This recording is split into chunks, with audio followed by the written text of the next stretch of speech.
Bapak, Ibu, teman-teman mahasiswa, serta para hadirin yang hadir, sebelum narasumber memaparkan materi, izinkan saya untuk menjelaskan sedikit prolog pada tema Halako Observatorium kali ini. Kita sebagian dari orang-orang awam masih banyak yang belum mengetahui dan belum kenal dekat dengan langit kita.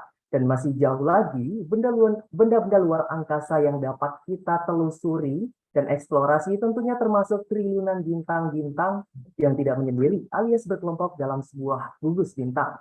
Oleh sebab itu, Halako Observatorium yang ke-23 ini diadakan dengan mengangkat tema mengenal gugus bintang sebagai salah satu deep sky object bersama narasumber pada acara hari ini yakni Abangda Muhammad Dimas Firdaus SH Trinity Oipumsu. Nah, sebelum acara dimulai, mari sama-sama kita melafazkan basmalah. Bismillahirrahmanirrahim. Kalau begitu, kepada narasumber Abangda Muhammad Dimas Firdaus, kami silakan secara hormat. Assalamualaikum warahmatullahi wabarakatuh. Waalaikumsalam warahmatullahi wabarakatuh. Hamdan wa syukranillah, asyhadu an la ilaha illallah wahdahu la syarikalah wa asyhadu anna Muhammadan abduhu wa rasuluh. Amma ba'du. Allahumma shalli ala Muhammad wa ala ali Muhammad kama shallaita ala ali Ibrahim fil alamin innaka Hamidum Majid. Selamat siang seluruh peserta Halaqah Observatorium ke-23 yang diselenggarakan oleh OIF UMSUK. Pada kesempatan siang hari ini saya diamanahi karena sebagai tim untuk membawakan sebuah tema begitu yang belum pernah diangkat sebelumnya di kegiatan Halaqah Observatorium OIF UMSUK. Selamat datang kepada seluruh peserta, Bapak, Ibu, mahasiswa, dosen, dan lain sebagainya. Semoga kita diberikan kesehatan dan kegiatan kita pada siang hari ini membawa keberkahan dan yang bermanfaat bagi kita semua.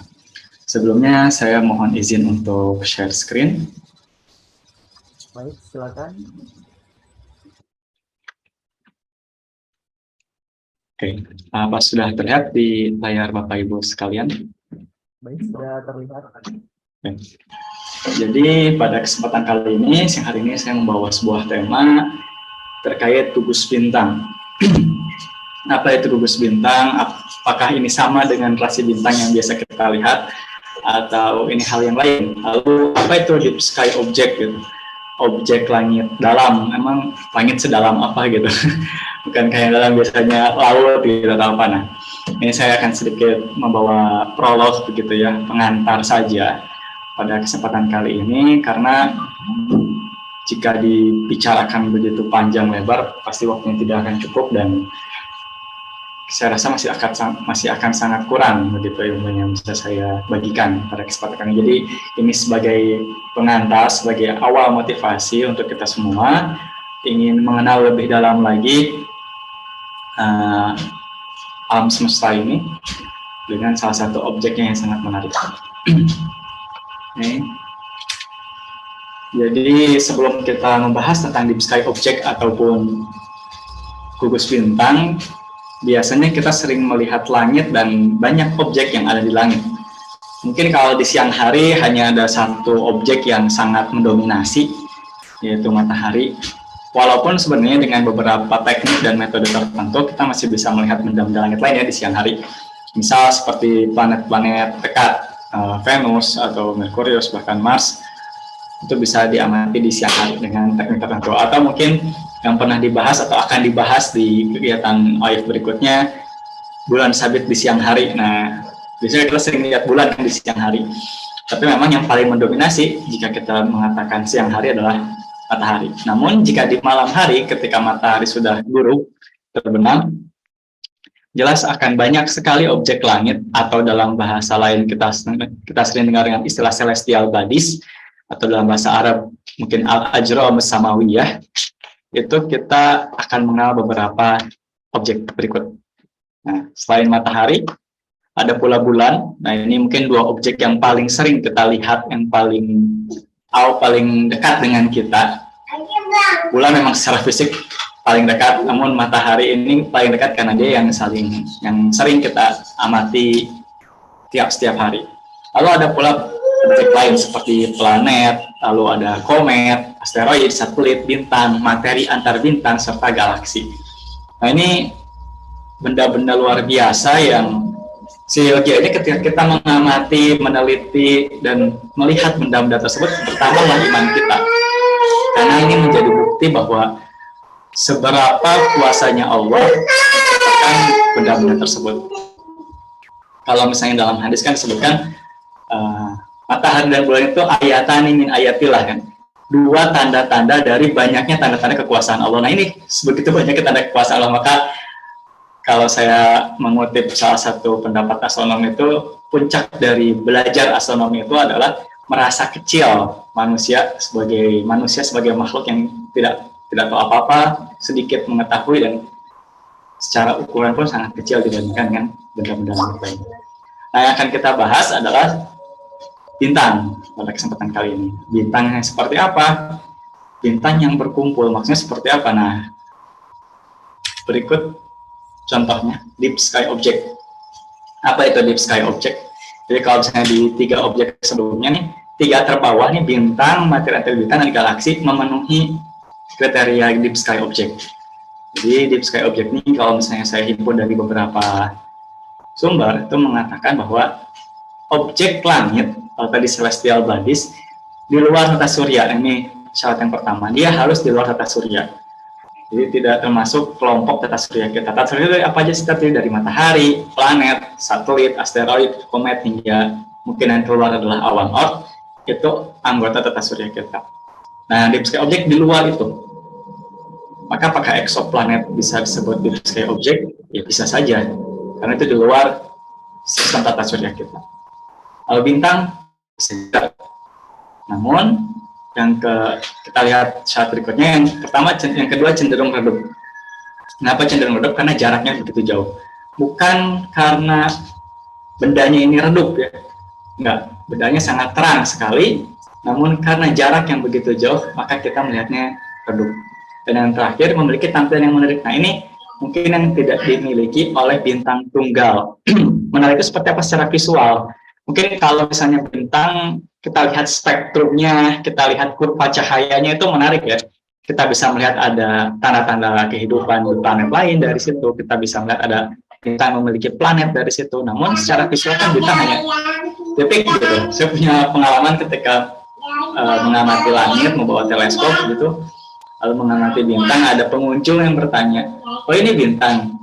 Ya Bu, ini bintang. Oh cuma titik aja ya?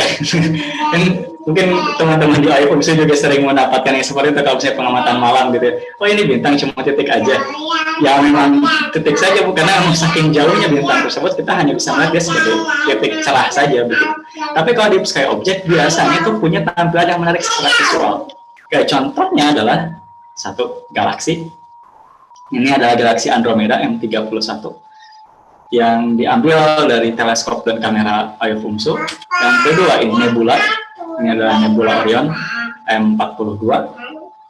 Dan ini gugus bintang. Ini adalah Crab Nebula, Crab Cluster atau M4. Oh, apa itu M31, M42, M4? Nah, kita bahas berikutnya. Jadi ini adalah 3 Deep Sky Object. 3 objek-objek benda, objek-objek langit gelap gitu ya, langit dalam. Maksudnya apa? Karena tadi dia redup, maka kita harus butuh waktu lama untuk mengamati 3 benda ini.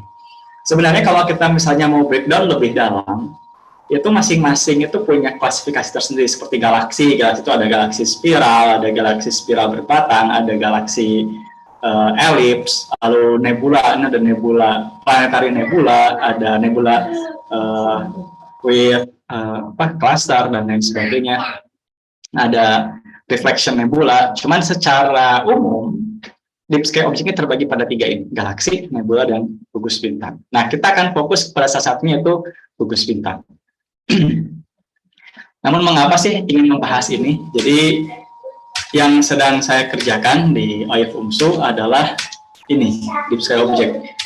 Jadi saya diberikan tugas untuk mengeksplorasi langit di Barus. Tentang saya di Aif cabang Barus, di belajar dengan teman-teman yang ada di Medan. Ini ada beberapa hasil pengamatan yang dilakukan di Aif cabang Barus. Terlihat mungkin di 2 paling atas ini ada sesuatu yang bergerumbul, membentuk bola begitu. Lalu sebelah kanannya ada 3 bintang warna biru-biru. Ini kok bisa ditanya warna biru-biru? Lalu seperti ada apa itu namanya, ada hazy gitu di bintangnya. Lalu yang paling kanan itu ada tadi galaksi, yang bawah tuh kalau bisa kita lihat galaksinya spiral gitu, ada yang ngan-nganannya. Lalu yang di bawahnya ada kok warna-warni, ada merah, hijau, kuning. Maksudnya apa? Ini adalah deep sky object, teman-teman. Jadi yang saya bilang tadi cukup redup, tapi punya tampilan yang menarik, dan ini semua di luar tata surya kita. Gugus bintang, galaksi, serta nebula adalah biasanya lukisan-lukisan langit yang bisa menggugah seseorang suka dengan astronomi. Kalau misalnya ngobrol dengan teman-teman gitu atau dengan dosen dulu, kenapa sih suka astronomi? Ya melihat indahnya gambar-gambar yang ada di majalah, yang ada di internet begitu. Nah, apalagi kalau kita bisa menangkapnya secara langsung gitu, pribadi, wah luar biasa senang begitu. Nah, deep sky object ini memang punya tampilan yang menarik dan punya banyak misteri di dalamnya.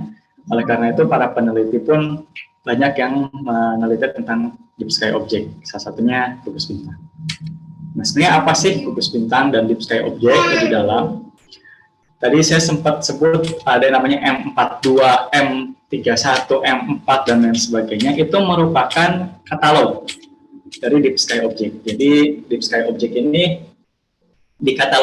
dikatalogkan oleh beberapa orang dan berisi banyak sekali objek di dalam. Contoh ada Caldwell. Caldwell ini salah satu astronom yang berjasa untuk mengatalogkan objek-objek langit. Deep sky object di dalamnya ada gugus bintang, ada nebula, dan ada galaksi begitu. Cuma mungkin Caldwell nggak begitu terkenal ya. Biasanya yang terkenal yang kedua nih, Messier atau Messier atau M. Ini astronom Prancis yang mengaturkan 110 objek dan tadi galaksi, gugus bintang, serta nebula. Lalu yang biasa terkenal juga selain Messier adalah NGC. Nah, agak di atas nih, ini saya agak skip yang lainnya. NGC pun ini banyak sekali katalog, di dalamnya 7.840 objek.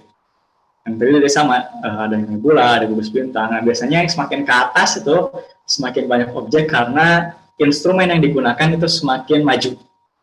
Jadi kalau yang bawah-bawah, kenapa cuma 100-an, 200-an? Dulu instrumennya terbatas. Bahkan Messier itu mengaturkan 110 objek DSO, ya kita deep sky object kita sekat DSO, itu dengan kasat mata, gitu, tanpa alat bantu teleskop. Jadi DSO yang cukup terang, dengan dengan magnitudo mungkin sekitar 6 sampai 8 itu bisa teramati. Berarti kalau sekarang objek-objek Messier itu udah susah untuk diamati dengan kasat mata ya, mungkin karena dengan banyaknya polusi cahaya dan lain sebagainya, maka perlu bantuan kamera dengan teleskop. Ini kata-kata tips objek yang dipakai. Jadi kalau M4 berarti dia adalah objek keempat pada katalog Messier gitu. NGC 5139 misalnya, berarti itu objek ke 5139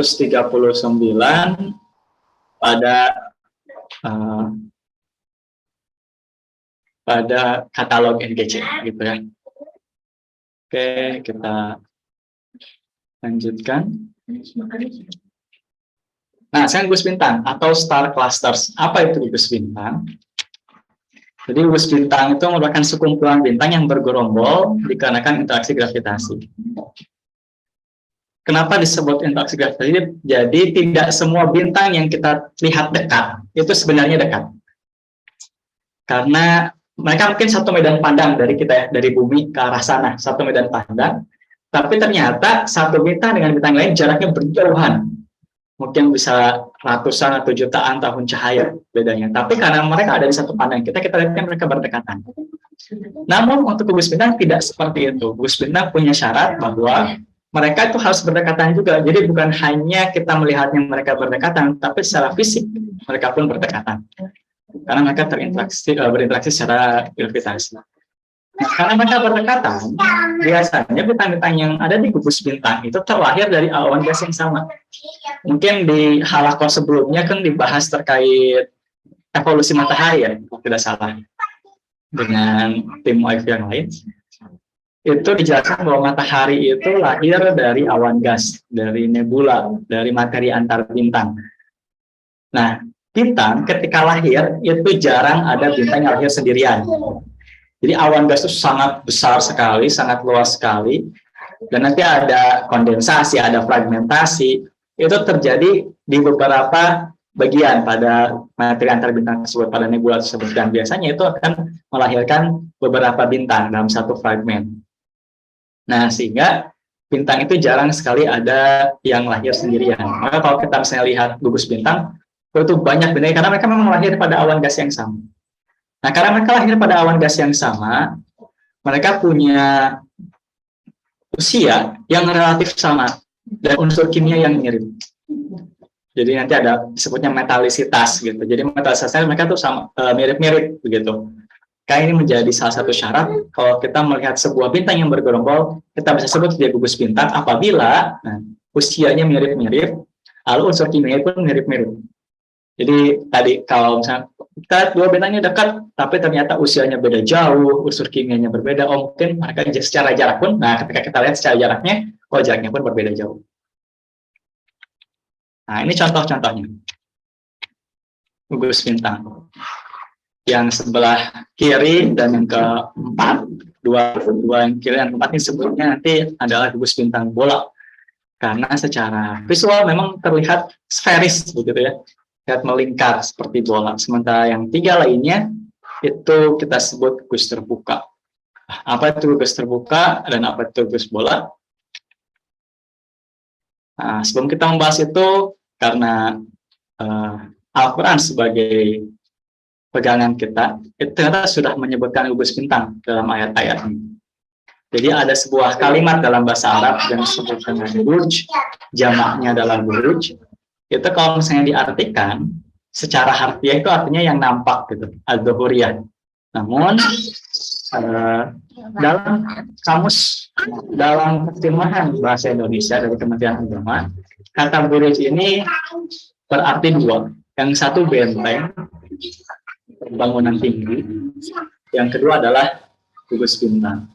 Nah, burj sendiri tadi artinya banyak dalam bahasa Arab. Salah satunya adalah menara atau gedung. Makanya kita kenal gedung tertinggi di dunia kan Burj Al Khalifah. Burj. Tapi kan itu yang dimaksud dalam Al-Quran. Mungkin di ayat ini, hadis saya 70, betul, Burj itu artinya adalah benteng atau menara begitu. Karena ini memang membahas tentang hal tersebut. Tapi di tiga ayat lainnya, di surat Al-Hijr ayat 16, surat Al-Furqan ayat 61, dan surat Al-Buruj bahkan ada disebutkan menjadi sebuah nama surat, itu berarti gugusan bintang. Ini saya ambil dari terjemah Kementerian Agama 2019. Saya jadi sebuah motivasi begitu. Jadi bukan hanya karena keindahannya, tapi dalam Al-Quran pun disebutkan gitu. Contoh yang sangat paling mendasar di surat Al-Hijr ayat disebutkan a'udzubillahi minasyaitonir rajim wa laqad ja'alna fis sama'i burujan wa zayyanaha lin-nazirin. Sungguh kami benar-benar telah menciptakan gugusan bintang di langit dan menjadikannya terasa indah bagi orang-orang yang memandang langit itu. Ini kan menjadi sebuah apa seindah itu gitu. Dan ketika kami coba potret, kami coba abadikan, karena memang luar biasa indah begitu kan. Nah, ini harusnya menjadi motivasi bagi kita umat muslim untuk menadaburi Al-Quran. Itu bukan hanya dibaca, kan begitu ya, tingkat kita membaca Al-Quran hanya dibaca, nanti ada yang diamalkan, ada yang diaplikasikan. Salah satunya, kalau misalnya ada kata-kata sungguh telah diciptakan begitu, kan kita jadi bilang, emang seindah apa gitu. Kalau kita coba potret, dan ternyata memang luar biasa indah gitu kan. Dan ini yang menjadi sumpah dari Allah, bersama idatul buruj, demi langit yang punya gugusan bintang. Ini sangat luar biasa. Gugus bintang ini ditemukan tuh baru akhir-akhir, sekitar tahun 1600-an, abad ke-17. Namun Al-Quran di tahun 600-an, abad ke-7 itu sudah menuliskan tentang gugus bintang. Walaupun nanti memang ada beberapa perbedaan penafsiran terkait kata burj ini, akan tetapi secara umum kita bisa melihat bahwa Al-Quran ini penuh dengan nilai-nilai saintifik, tinggal kita yang mau menggali dan menadaburinya. Nah, rasi bintang ini bukan gugus bintang. Jadi sebelum kita lanjut tadi tipe-tipe gugus bintang, takutnya ada yang salah kaprah nih. Gugus bintangnya apakah sama dengan rasi bintang atau kita biasa kenal dengan konstelasi bintang? Kalau dalam bahasa Arab, burj tadi itu memang beberapa diartikan sebagai konstelasi gitu ya. Kayak Burj Al-Mizan itu berarti kan rasi bintang Libra gitu. Burj Al-Asad rasi bintang Leo dan lain sebagainya. Namun ternyata rasi bintangnya bukan gugus bintang. Nah, contoh di sini, kedua gambar ini merupakan hasil pengamatan di Payuf Cabang Barus. Yang sebelah kiri ini pengamatan ke arah selatan, yaitu sebenarnya ada 4 rasi bintang yang terlihat ya. Cuman ini ada 2 yang cukup besar, yaitu yang seperti layang-layang. Kita sebut dia rasi bintang Crux. Ada 4 bintang di situ ya. Ada Mimosa, ada Gacrux, ada Acrux, dan ada Algiol. Lalu ada yang besar mengelilinginya itu rasi bintang Centaurus. Ini rasi bintang. Jadi rasi bintang itu adalah bintang-bintang yang membentuk pola tertentu. Nah, di beberapa peradaban itu dianggap sesuatu yang menarik begitu. Contoh misalnya di peradaban Yunani kuno itu karena mereka sangat dekat dengan binatang pada saat itu kan, belum ada gedung, belum ada apa begitu kan, binatanglah makhluk lain yang paling dekat dengan mereka, maka terlihatlah seperti bintang begitu. Sama contoh seperti Centaurus. Centaurus ini kan manusia bertubuh kuda begitu kan ya. Nah, kadang kan terlihat ini seperti kaki kuda begitu. Kita disebut ini rasi bintang kuda gitu. Lalu ada rasi bintang Leo, ini seperti singa. Ada rasi bintang Pisces, ini seperti ikan dan lain sebagainya. Padahal secara jarak satu bintang yang bintangnya sangat berjauhan, jaraknya bisa sangat berjauhan, jutaan tahun cahaya. Dan kalau kita lihat sini ada rasi bintang Crux, ada yang warna kemerahan, ada yang warna kebiruan. Ini kan berarti punya usia yang jauh berbeda, lalu punya metalitas atau unsur kimia yang berbeda. Ini disebut rasi bintang. Tapi yang sebelah kanan itu ada Crab Globular Cluster atau M4 yang tadi saya sebutkan. Itu kalau kita lihat mereka itu warnanya mirip-mirip nih. Kalau kita zoom tadi mungkin ada yang zoom itu warnanya mungkin kekuningan, kemerah-merahan. Itu karena pada globular cluster atau gugus bola itu usianya cenderung lebih tua gitu, bisa miliaran tahun, usianya bisa sampai miliaran tahun. Gitu, ini rasi bintang gugus bintang. Secara visual jelas berbeda. Selain itu juga secara penomoran, nah kalau rasi bintang itu sudah dikodifikasi lah begitu. Walaupun tadi saya sebutkan di beberapa peradaban mungkin beda-beda gitu ya. Di peradaban Arab mungkin ada yang disebut asapinah, jadi terlihat seperti kapal, padahal di peradaban lain itu berbeda. Atau misalnya di peradaban Jawa itu ada namanya rasi bintang Orion. Rasi bintang Orion kalau misalnya di peradaban Yunani itu dikenal sebagai rasi bintang pemburu, hunter. Tapi kalau misalnya di Jawa itu malah orang-orang di sana melihat itu seperti alat bajak, kan seperti rasi bintang Waluku. Nah, ini beda-beda. Tapi secara internasional diakui ada 88 rasi bintang yang dibagi pada bagian-bagian langit tertentu. Nah, ternyata tapi untuk gugus bintang itu jumlahnya sangat banyak sekali. Di beberapa katalog tadi seperti katalog Melot 245 itu gugus bintang semua. Ada globular, ada galaktik atau open. Tapi ada di yang lain sampai 1000 lebih globular cluster di galaksi Bima Sakti. Sementara untuk open cluster sampai 200-an open cluster. Nih, kalau jumlahkan 1000 lebih cluster-cluster atau gugus bintang ada di galaksi Bima Sakti. Itu baru galaksi Bima Sakti. Ada pula gugus bintang yang di galaksi-galaksi lain. Ini memang gugus bintang jumlahnya sangat banyak sekali. Nah, kita masuk ke jenis gugus bintang. Nah, ini yang pertama, ada gugus terbuka atau open cluster atau galactic cluster. Yang kedua ada gugus bola atau globular cluster. Nah, ini dua hal yang paling utama pada pembahasan siang hari ini. Dan yang ketiga disebut dengan gugus asosiasi atau stellar association. Nah, untuk yang ketiga ini memang sedikit unik yang kita bahas di slide-slide berikutnya. Yang pertama itu open atau galactic cluster. Merupakan gugus yang terbentuk dari bintang-bintang berusia muda. Cenderung usia muda itu sekitar berapa sih? Mungkin sekitar 10-100 juta tahun, di bawah 1 miliar tahun. kok muda disebut 100 juta tahun muda. Jadi dalam kerangka astronomi 100 juta itu masih muda ya untuk bintang begitu, karena bintang kita saja matahari itu sekitar usianya 5 miliar tahun. Jadi 100 juta itu masih muda. Yang kedua, bintangnya bermasa besar, luminositas tinggi, temperatur tinggi, dan warna kebiruan. Apa itu luminositas? Luminositas itu besar cahaya yang bisa kita lihat, jadi semakin terang begitu. Temperatur tinggi dan warna kebiruan. Lalu kita masih mengandung awan gas, bahkan banyak yang masih mengandung awan gas. Dan biasanya terdiri dari ratusan hingga ribuan bintang, tidak begitu banyak. Lalu jarak antar bintangnya biasanya agak longgar, tidak begitu rapat, dan terletak pada lengan galaksi. Yang terakhir, terletak pada lengan galaksi. Nah, ini contohnya nih. Gugus bintang Pleiades atau The Seven Sisters dalam katalog Messier, disebutnya Messier 45, dalam katalog Collier 42, dan dalam katalog Melot 22. Ini bukan diambil oleh tim OIF, mungkin kami masih berusaha untuk mendapatkan sebaik ini gambarnya. Ini dari Lick Observatory dan Palomar Observatory di Amerika. Ini kita sangat indah sekali ya, gugus bintang Pleiades ini. Disebut Seven Sisters karena ada 7 bintang yang paling terang gitu, pada zaman dulu dianggapnya seperti itu. Dan kalau kita lihat warnanya biru semua. Biru ini menandakan apa sih? Biru ini menandakan panas.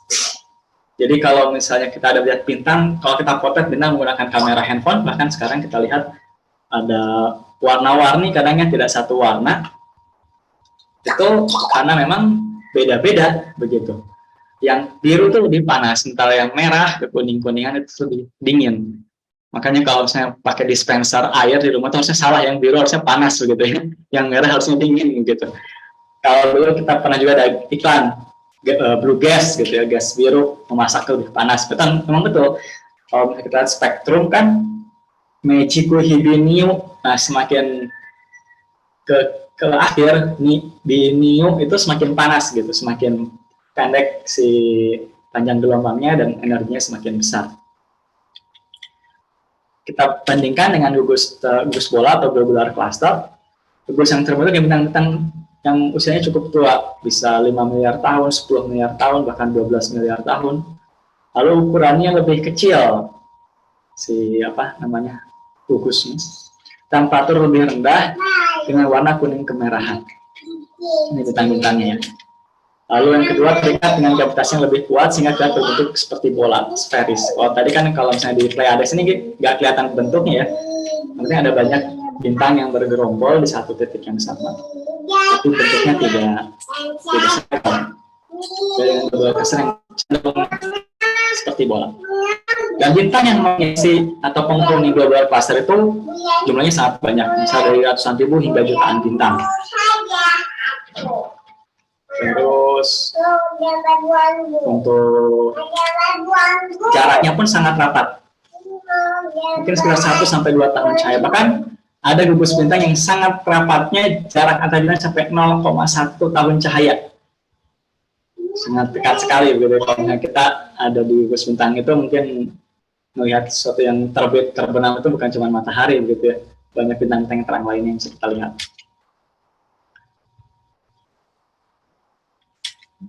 Lalu biasanya terletak di daerah pusat galaksi atau di ujung galaksi atau disebut dengan halo galaksi. Contohnya ini, Omega Centauri. Omega Centauri ini merupakan gugus bintang yang paling padat, yang paling berisi banyak. Dia ini lebarnya hanya sekitar 150 tahun cahaya, tapi isinya sampai 10 juta bintang.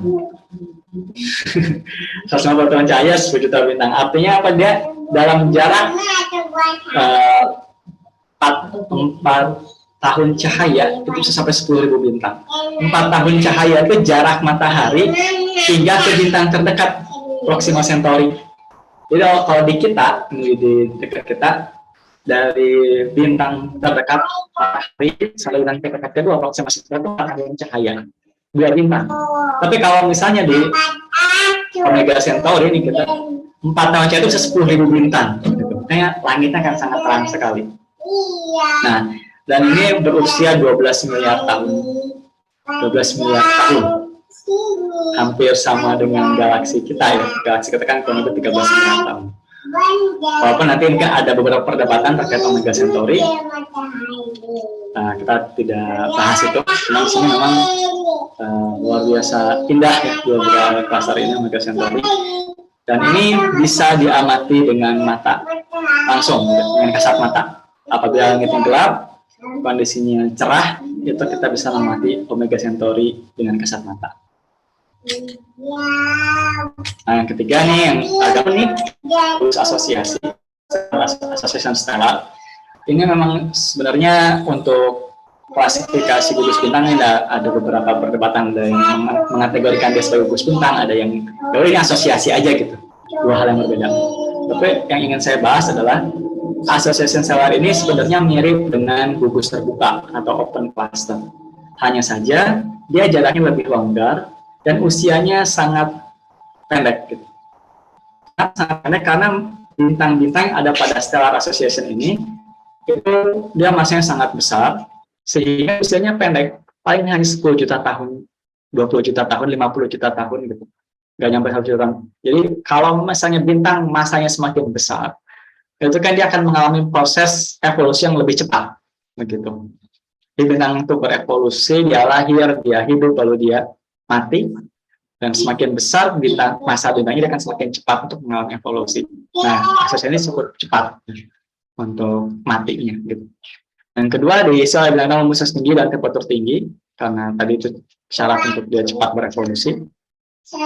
Di sini pun hanya sedikit, puluhan hingga ratusan bintang saja, yang sedikit dari angkasa, hanya ratusan bintang sampai ribuan bintang, dan juga terletak di lengan galaksi. Jadi lengan galaksi ini memang rumahnya materi antar bintang, rumahnya nebula, sehingga banyak terbentuk bintang-bintang baru di sana.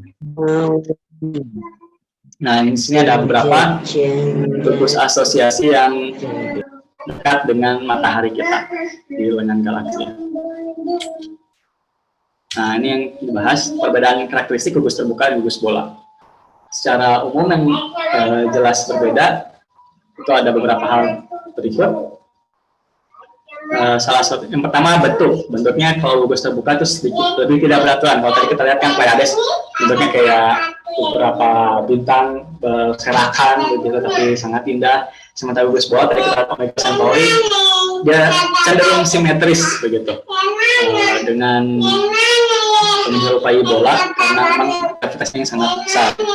Lalu anggotanya kalau misalnya gugus terbuka hanya 100 sampai 1000-an bintang, sementara gugus bola ratusan ribu hingga jutaan bintang dalam penghuninya.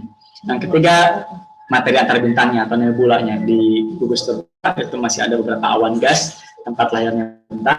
Sementara di bola itu materi-materinya ada yang sudah ada karena sudah tidak ada lagi pembentukan bintang di sana. Nah, usianya sangat tua. Lalu bintang yang paling terang di gugus terbuka itu adalah raksasa biru.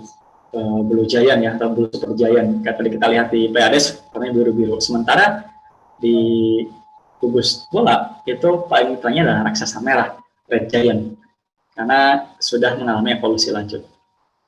Lalu juga kalau di gugus terbuka sedikit tentang bintang Katai Putih. Oke, bintang Katai Putih itu apa? Bintang Katai Putih itu adalah evolusi lanjut dari sebuah bintang bermasa kurang lebih sama dengan matahari lah ya masanya, sampai 5 atau 10 kali masa matahari. Ketika mereka sudah mengalami evolusi lanjut, maka meledak mungkin menjadi planetary nebula. Dan ketika sudah meledak menjadi planetary nebula, mereka menyisakan intinya yang menjadi bintang Katai Putih atau white dwarf, atau juga nanti yang menjadi brown dwarf dan lain sebagainya. Nah, pada gugus terbuka itu jarang ditemui atau sedikit ditemui bintang Katai Putih karena memang masih banyak pembentukan bintang-bintang baru. Sementara di gugus bola itu banyak bintang Katai Putih. Kenapa? Karena yang selanjutnya, kalau gugus terbuka banyak bintang muda, gugus bola banyak bintang tua, banyak bintang-bintang yang sudah berevolusi dan akhirnya menjadi bintang Katai Putih. Jadi kalau misalnya gugus terbuka banyak dijumpai pada piringan galaksi, sementara gugus bola itu lebih banyak dijumpai pada halo galaksi atau pusat galaksi. Diisi bintang populasi satu. Apa itu bintang populasi satu? Bintang populasi itu adalah bintang-bintang muda dengan metalitas tinggi, sementara populasi dua itu bintang-bintang tua dengan lebih sedikit metalitas. Atau bintang populasi itu sebetulnya metal rich star. Kalau misalnya yang populasi pure metal star gitu. Nah, ini perbedaan karakteristik gugus terbuka dan gugus bola. Nah, tadi disebutkan halo galaksi itu yang mana sih nih? Kalau kita lihat petanya, ini peta dari ESA menggunakan teleskop ganja. Kalau kita lihat nih yang kuning-kuning ini adalah open cluster ya. Yang kuning-kuning open cluster. Kalau kita lihat sebarannya itu dekat-dekat dengan piringan galaksi. Sebagian tengahnya gitu ya. Sementara globular cluster itu banyaknya di daerah pusat galaksi. Atau di halo nih yang jauh-jauh kayak M3, M53, M5 ini daerah halo galaksi. M30 di sini ada NGC 1261, tapi ada juga yang dekat-dekat dengan pusat galaksi seperti M9, M14, M4, dan ini pula yang dijadikan terus parameter oleh para peneliti bahwa adanya pusat galaksi di sini. Karena banyaknya bintang populasi 2 di sini. Nah, ini kalau kita peta galaksi Bima Sakti kita ya. Nah, gugus bintang pun selain indah, menarik untuk diamati dan dipotret, gugus bintang merupakan petunjuk evolusi bintang. Nah, mungkin teman-teman masih ingat dengan diagram HR, Hertzsprung-Russell. Ini merupakan diagram yang menggambarkan hubungan antara luminositas atau massa dengan temperatur, gitu ya, atau spektrum. Kalau kita lihat nih semakin ke kiri artinya semakin panas, spektrumnya semakin biru. Kalau semakin kanan semakin dingin, spektrumnya merah. Gitu. Kalau ke atas itu semakin terang bintangnya, semakin besar, dan ke bawah semakin kecil, semakin redup. Sebelah kiri ini adalah contoh pada gugus bintang Pleiades. Nah, ada yang disebut dengan main sequence. Main sequence-nya adalah bagian di mana banyak bintang-bintang ada di situ gitu. Jadi setelah bintang lahir, bintang akan masuk kepada jalur main sequence. Nah, kalau kita lihat di sini pada Pleiades itu masih banyak bintang-bintang usia muda yang panas dan terang. Begitu. Belum ada pembelokan yang sangat berarti. Berapa sedikit yang sudah belok, begitu bintangnya menuju lebih dingin. Tapi kalau yang sebelah kanan ini M55 itu terlihat bintangnya sudah banyak yang menjadi red giant atau raksasa merah. Berarti ini menandakan bintang-bintang tersebut sudah melalui evolusi lanjut. Ya, ada yang namanya turn off point. Turn off point itu potongan pada diagram HR, belokan pada diagram HR yang menunjukkan usia dari gugus bintang. Semakin bawah turn off point-nya, maka semakin tua gugus bintang tersebut. Semakin atas, maka semakin muda. Contohnya Pleiades kan turn off point-nya masih sangat di atas nih. Berarti ini menandakan gugus bintang tersebut masih muda. Yang titik-titik ini artinya bintang ya, bintang-bintang yang ada di gugus tersebut. Kalau M55, perbedaannya sangat jelas, banyaknya bintang jauh lebih banyak M55 daripada Pleiades atau M45. Lalu juga turn off point-nya jauh lebih di bawah, begitu. Ini menandakan usianya lebih tua. Nah, contoh seperti ini perkembangannya. Jadi ketika usianya masih 0, sebuah gugus bintang yang usianya masih 0, itu masih ada beberapa bintang yang baru lahir. Biasanya bintang baru lahir itu dari sebelah kanan kalau di diagram HR. Ada yang namanya zona Hayashi zone, yang nanti ini kalau bintangnya masih di sebelah kanan Hayashi zone, artinya itu bintang belum afdol jadi bintang gitu, belum lulus jadi bintang, masih dalam kandungan gitu. Lalu nanti dia akan melewati Hayashi zone dan masuk ke main sequence, itu dia sudah dinobatkan jadi bintang, dan ketika usia 0 itu masih banyak bintang-bintang yang baru jadi gitu. Nah, semakin tua, ini contoh di sini udah 10 pangkat 7, 10 pangkat berarti 10 juta tahun. Itu di main sequence semakin penuh, lalu sudah mulai ada beberapa bintang yang mengalami evolusi gitu, udah mulai bergeser 10 juta tahun. Nah, kalau misalnya 100 juta tahun, turn off-nya sudah semakin jelas di sini, dan main sequence sudah full, sudah tidak ada lagi pembentukan bintang-bintang baru. Ini 100 juta tahun. Kalau sampai 1 miliar tahun, nah ini semakin banyak yang sudah bintang-bintang tua, yang terlambat, yang punya masa-masa kecil, masa-masa rendah, yang dia akan selalu selamanya di sini. Sementara bintang-bintang tua, bintang-bintang mudanya ini udah pada evolusi. Semakin bawah lah main sequence turn off-nya. Lalu ini potong. Ketika sudah 5 miliar tahun, apa yang terjadi? Semakin bawah lagi turn off point-nya, main sequence turn off-nya. Artinya sudah lebih banyak lagi bintang-bintang yang mengalami evolusi lanjut. Sudah berubah dari raksasa biru menjadi raksasa merah. Bahkan sampai di sini ada sampai 10 miliar tahun, sudah banyak white dwarf di sini. Artinya bintang-bintang yang sebesar matahari, ini kan satu ini artinya matahari. Bintang-bintang yang di kelas matahari, kelas G, itu sudah menjadi planetary nebula dan menyisakan white dwarf. Nah, ini contoh gugus bintang sebagai petunjuk evolusi bintang. Gitu. Nah, ini contoh evolusi di gugus bintang. Jadi bukan hanya bintangnya yang berevolusi, gugus bintangnya pun berevolusi. Disebut dengan evolusi dinamik. Contoh ini ada sebuah simulasi dari gugus terbuka yang nanti berevolusi menjadi gugus globular. Kita saksikan aja, asalnya banyak bintang-bintang biru di sini, bintang-bintang muda yang kemudian dia akan meledak dan menyisakan bintang-bintang dengan massa yang lebih kecil untuk ada di situ. Dan ada satu mulai meledak kalau saling mengitari satu sama lain di sana karena terikat gravitasi. Sudah hilang yang biru, menyisakan yang merah.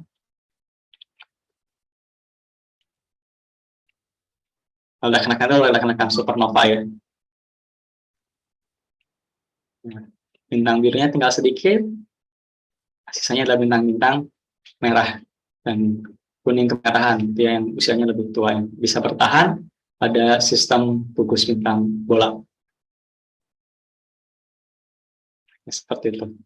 Ini disebut dengan evolusi dinamik pada gugus bintang.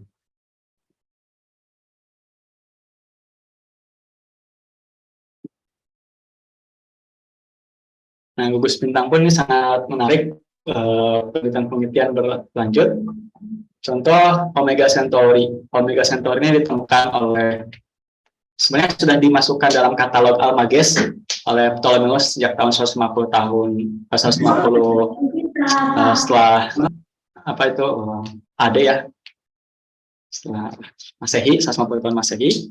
Namun dulu disangkanya bintang aja gitu Omega Centauri itu. Baru tahun 1677 dari pengamatan Edmund Halley, salah satu astronom Inggris, yang mengatakan dia sebagai non-stellar object. Lalu akhirnya oleh James Dunlop pada tahun 1816, yaitu dimasukkan ke dalam gugus bintang, globular cluster. Dan sekarang, di penemuan-penemuan terbaru, dimungkinkan Omega Centauri ini bukan gugus bintang biasa. BGB ya, bukan gugus bintang biasa, karena dilihat dari metalisitas dan usianya, bintang-bintang di Omega Centauri itu terpaut cukup jauh. Jadi ada kemungkinan Omega Centauri ini adalah dulunya ada dwarf galaksi atau galaksi kerdil yang mengitari galaksi Bima Sakti, atau disebut dengan satelit galaksi, yang termakan oleh Bima Sakti sehingga menyisakan intinya saja kira menjadi globular cluster. Ini itu yang bisa saya sampaikan pada kesempatan siang hari ini. Mungkin masih ada waktu sekitar 30 menit yang kita bisa gunakan untuk berdiskusi. Terima kasih, saya kembalikan kepada moderator. Baik, terima kasih kepada narasumber kita, Bang Muhammad Dimas Firdaus, yang telah memaparkan isi materinya. Ya, super biasa sekali ya, para astronom meneliti dan mengeksplorasi benda-benda langit dari tahun ke tahun. Nah, untuk itu selanjutnya kita masuki dalam sesi tanya jawab kepada para peserta yang memiliki pertanyaan. Dipersilahkan dapat bertanya secara langsung ataupun melalui kolom chat aplikasi Zoom. Baik, terima kasih.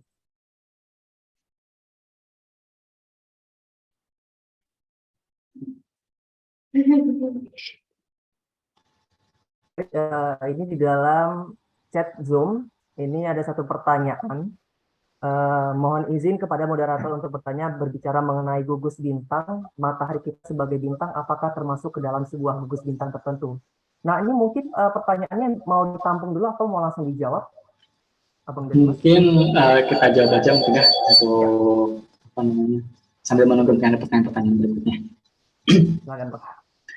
Oke, ini pertanyaan yang menarik ya. Tadi kan disebutkan bahwa bintang itu jarang sekali lahir sendirian ya.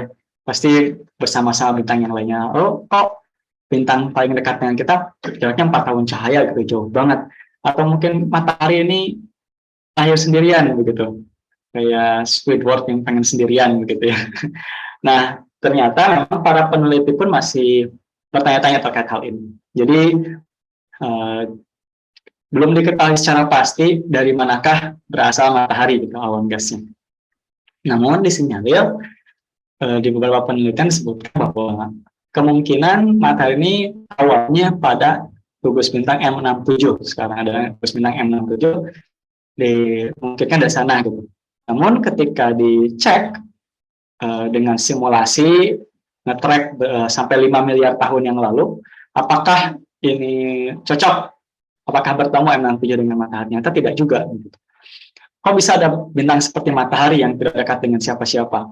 Jadi ketika pembentukan bintang, awan gas ini bisa saja sebuah awan gas terganggu konsentrasinya dengan awan gas yang lain. Bisa saja kumpulan gas satu itu terganggu dengan kumpulan gas yang lain, karena dulu sangat acak sekali. Jadi bisa ketika awal pembentukannya, ketika awal kelahirannya matahari, si awan gasnya itu bisa terseret dan terlempar dari awan gas yang lainnya, begitu. Atau dengan gravitasi tertentu itu terganggu dan terlempar dari gugus awalnya gitu, awan gas yang menjadi gugus bintang. Jadi sampai saat ini pun para peneliti belum menemukan jawaban yang pasti apakah matahari ini tergabung pada gugus bintang tertentu.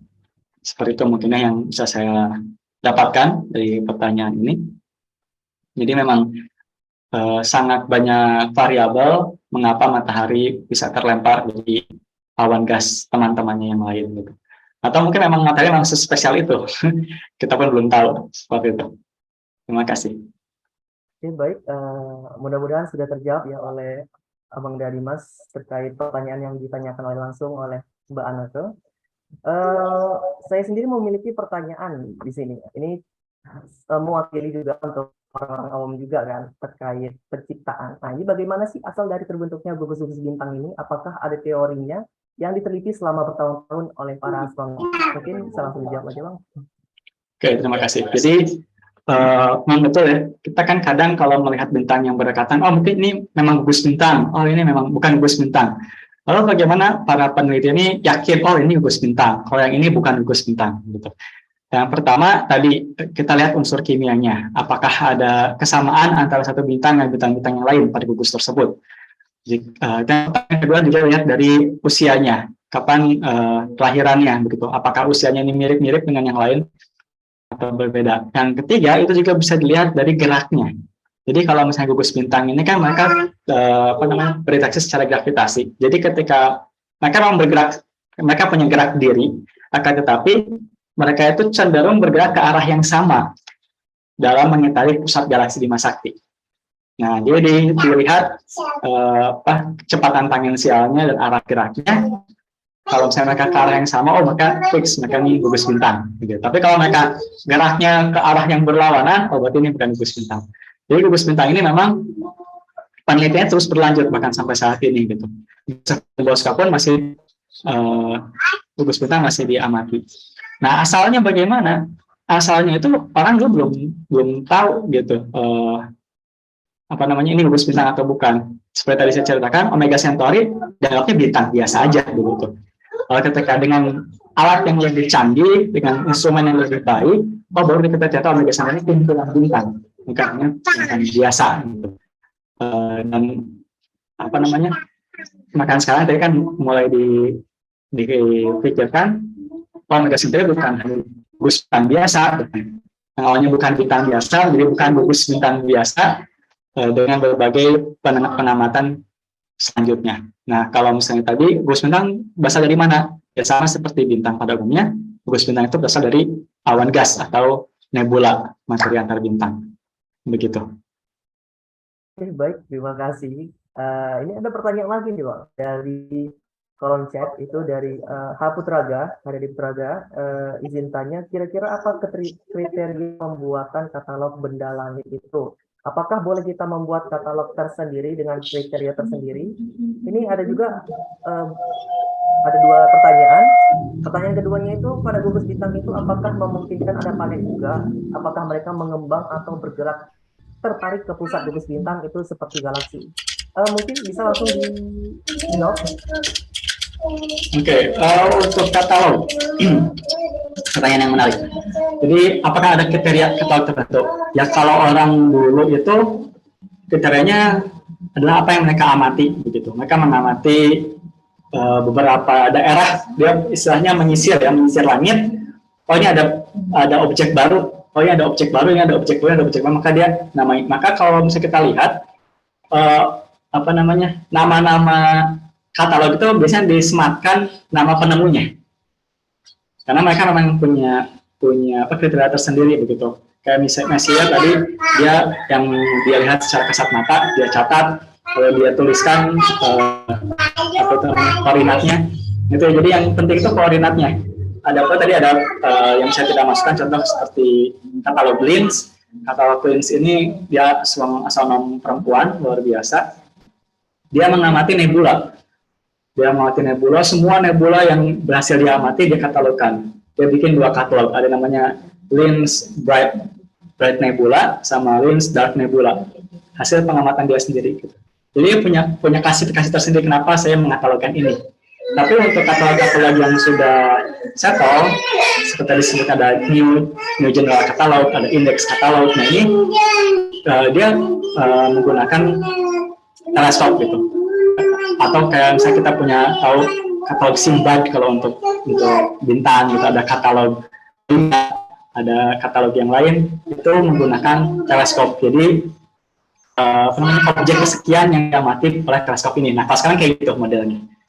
Ya kalau misalnya kita emang udah di zaman yang terlambat, ini kalau kita mau mengatalogkan juga bisa katalog Aif Unsu ini objek pertama yang diamati oleh Aif Unsu begitu.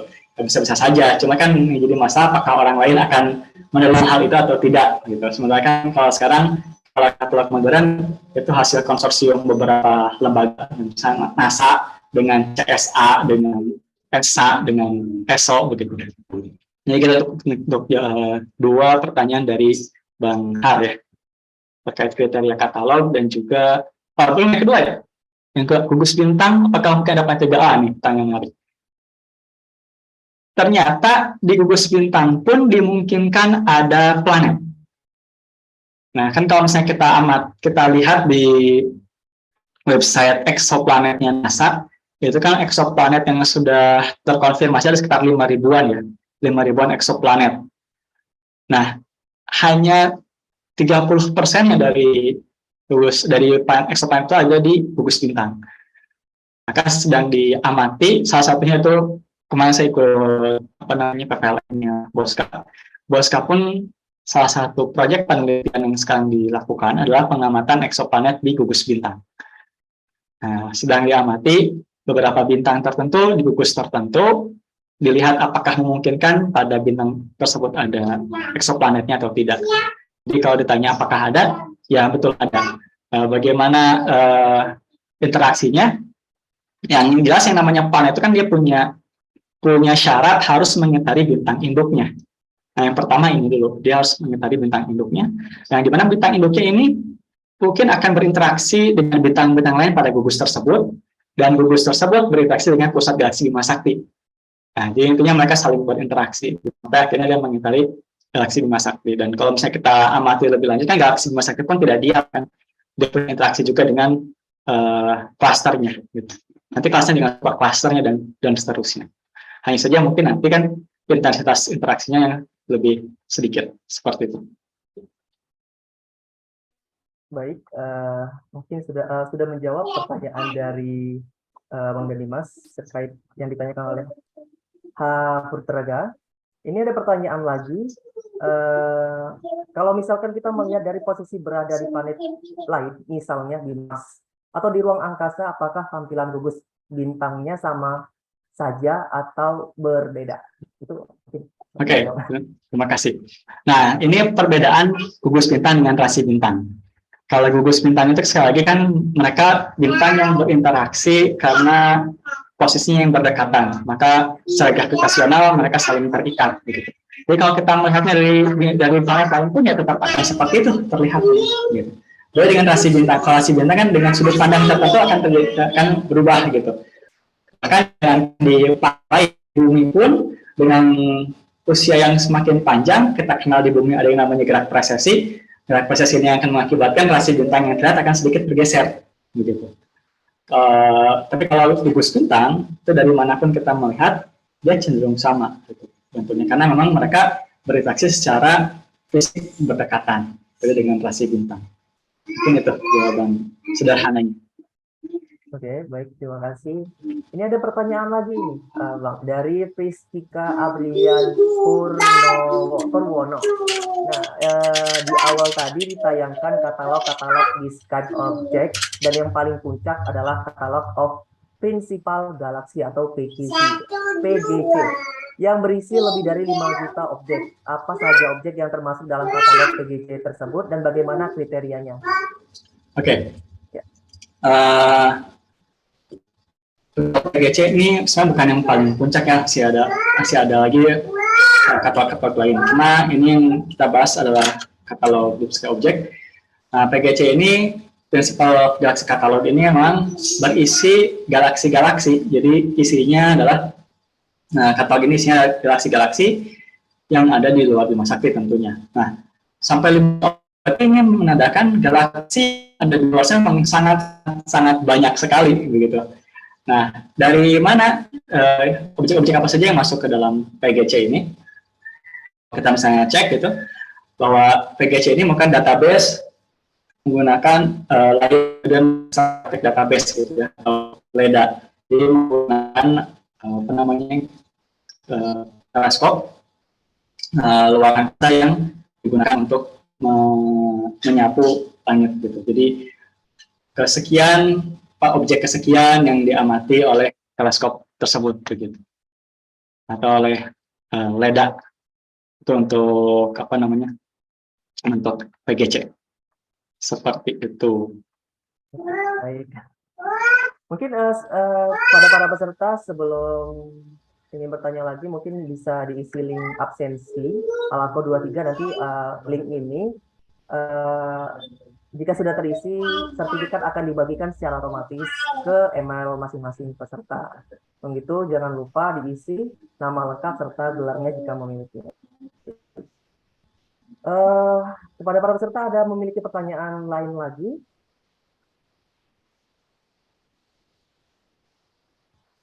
Jika Mungkin ada bertanya kenapa LEDA bisa sampai kenapa PGC bisa sampai jutaan ya, karena memang database-nya terus di-update begitu. Jadi ada pengamatan baru ditambahkan, ada pengamatan baru ditambahkan. Awalnya nggak sampai 5 juta, mungkin awalnya 100.000 galaksi, lalu bertambah menjadi 3 juta galaksi, bertambah lagi 1,5 juta galaksi, akhirnya menjadi sampai 5 juta galaksi lebih begitu. Jadi dia selalu ditambah gitu hasil pengamatan yang baru. Begitu. Ini mungkin saya ada pertanyaan lagi nih. Tadi saya agak sedikit kurang mengerti. Apakah galaksi sama galaksi dengan gugus bintang itu sama atau memang berbeda gitu? Oke. Ini pertanyaan saya juga ketika saya baca tadi surat Al-Buruj begitu ya di dalam Al-Quran. Karena dalam Al-Quran ini kita amini bahwa Al-Quran ini bukan kitab sains. Jadi tidak akan menjelaskan sains begitu dalamnya. Maka penggunaan bahasanya pun biasanya sedikit lebih umum begitu. Biasanya gugusan bintang atau rasi bintang atau bahkan beberapa orang menartikannya biasanya galaksi, berarti galaksi yang sangat indah. Namun dari pengamatan gugus bintang ini yang tadi saya sebutkan M sekian, NGC sekian, itu semua ada di dalam galaksi Bima Sakti. Nah ini bedanya. Di gugus bintang itu adalah sekumpulan bintang yang tetap evolusi mengelilingi galaksi Bima Sakti gitu yang kemarin itu SGR A itu ya, si black hole-nya. Sementara galaksi itu adalah kumpulan bintang yang jauh lebih besar yang terpisah dari galaksi Bima Sakti. Yang kita ketahui kan ada 3 galaksi terdekat ya, ada galaksi Andromeda, mungkin ini yang luasnya tuh mirip-mirip dengan kita, itu 100.000 tahun, 100.000 tahun cahaya si luasnya, diameternya. Ada juga yang disebut dengan Large Magellanic Cloud dan Small Magellanic Cloud. Nah ini dua ini, LMC dan SMC ini merupakan galaksi satelit Bima Sakti. Begitu. Sementara Andromeda ini galaksi raksasa yang lain. Jadi bedanya gugus bintang dan galaksi, kalau gugus bintang ini tetap dia mengitari si pusat Bima Saktinya, sementara galaksi itu udah kumpulan yang terpisah berbeda. Begitu. Oke, baik, terima kasih. Kepada para peserta, jika tidak memiliki pertanyaan lagi, mungkin bisa kita cukupkan pada halakoh yang ke-23 ini. Baiklah. Oke, baik, terima kasih. Saya baru baca chat dari para peserta yang oke. Sebelum itu, di sini terdapat kesimpulannya. Deep sky object adalah objek langit yang berada di luar tata surya. Itu salah satunya adalah matahari, bulan, bintang, dan lain-lain. Juga, mohon maaf, bulan, matahari, serta planet-planet di dalam tata surya juga cenderung redup dan memiliki tampilan menarik. Di sini juga tadi pemateri sudah menjelaskan terkait tentang gugus bintang terbuka dan gugus bola. Kalau untuk gugus bintang itu adalah merupakan sekumpulan bintang yang bergerombolan disebabkan oleh interaksi gravitasi. Kalau gugus terbuka itu merupakan gugus yang terbentuk dari bintang-bintang yang berusia muda, tandai dengan bintang-bintang yang bermassa besar, luminositas tinggi, temperatur tinggi, dan lain sebagainya. Di sini juga ada dijelaskan tadi gugus bola. Nah, gugus bola ini terbentuk dari bintang-bintang tua dengan ukuran lebih kecil dan temperatur rendah dengan warna kuning kemerahan. Nah, mungkin itu saja. Baik, demikianlah acara Halako Observatorium yang ke-23 yang diadakan pada Sabtu 14 Safar 1444 Hijriah atau 10 September 2002 via Zoom. Nah, terima kasih kepada Bapak Ibu dan pihak-pihak yang sudah hadir dan ikut berpartisipasi pada acara ini. Dihimbaukan pada seluruh peserta terkait sertifikat akan dikirimkan melalui email masing-masing setelah mengisi link absensi yang dikirimkan melalui kolom chat Zoom. Nah, kalau begitu di sini saya akan berikan pantun penutup. Lebatnya buah pohon kuih, pohonnya punya Pak Amin. Acara berakhir sampai di sini. Sampai bertemu di kesempatan lain. Wassalamualaikum warahmatullahi wabarakatuh.